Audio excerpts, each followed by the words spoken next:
শাহবাগ নির্বাচন।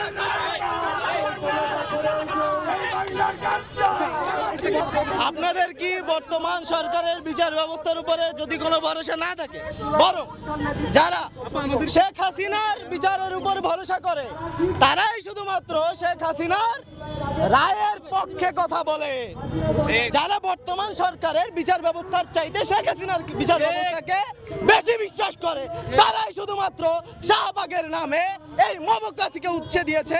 2013 থেকে শুরু করে বিচার না, শাহবাগ শুধু বিচার চাই নাই, কিন্তু কখনো শাহবাগ চেয়েছে কি মৃত্যুদণ্ড। শাহবাগ কিন্তু বিচার চাই নাই। শাহবাগ বলেছে অমুকরে ধরো ফাঁসিতে ঝুলাও, অমুকরে ধরো ফাঁসিতে ঝুলাও। বিচার চাই নাই তারা। আমরা চাই কি? বিচার চাই।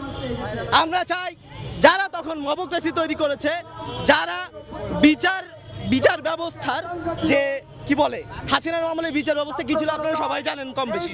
সেই বিচার ব্যবস্থার আলোকে যে বিচারগুলো হয়েছে সেই বিচারকে রিওপেন করতে হবে, সেই বিচারকে নতুন করে দেখাতে হবে যে এইগুলো কতটা ভুয়া ছিল, মানুষকে কিভাবে হত্যা করা হয়েছে বিচার প্রক্রিয়ার নামে। এবং এখানে যারা সেই হত্যাকাণ্ডকে সমর্থন করছে তারা নিঃসন্দেহে শেখ হাসিনার বিচার ব্যবস্থাকে সমর্থন করছে। এটাই আমার বলার ছিল যে আমরা কাউকে নির্দোষ দাবি করছি না, আমরা কাউকে নির্দোষ দাবি করছি না।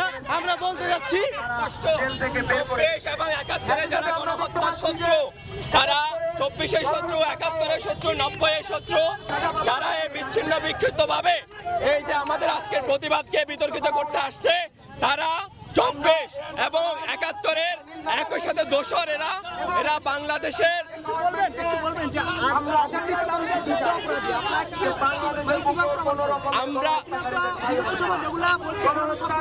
আমাদের সমাবেশের আলাপ শোনেন। আমাদের সমাবেশে এই বক্তব্য দেওয়া হচ্ছে ৭১ সালে আজাহারের নেতৃত্বে রংপুরে যে আলবদর বাহিনী পরিচালিত হয়েছে এটা প্রমাণিত।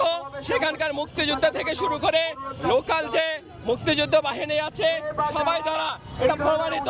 ফলে আজাহারকে নতুন ভাবে দেশপ্রেমিক অথবা রাজাকার না, এটা প্রমাণ করার কিছু না। আমাদের সমাবেশ